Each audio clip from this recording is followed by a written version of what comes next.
আমি যে 70 বছর পর্যন্ত আমার যে দুঃখ দিয়া দেন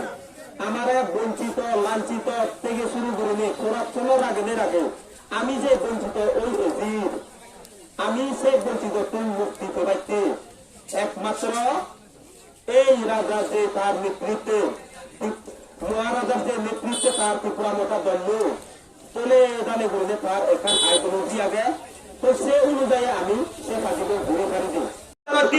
কখনো পর্যন্ত যে আমার ইলেকশন নেবার কথা পঞ্চায়েত ইলেকশন নেবার কথা কখনো পর্যন্ত সে পঞ্চায়েত ইলেকশন ঘুরিতে পারে তার দুর্বলতার কারণে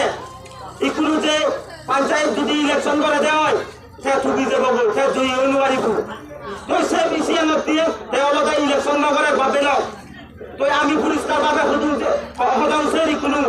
যেহেতু ইলেকশন নকরে আমার এই মানুষের জন্য দাঁড়িয়ে আছে এই সংবিধানকে হাতে চাইছে যে এই বিজেপি সরকার এর জন্য আমরা এই জুমলা পার্টিকে আমাদের সমাজ থেকে দূর করতে হবে।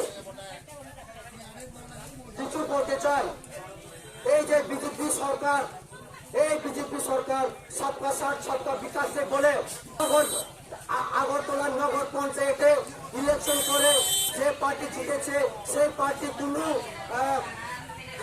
বাধা ছাড়া উন্নতির কাজ চলছে নগর পঞ্চায়েতে।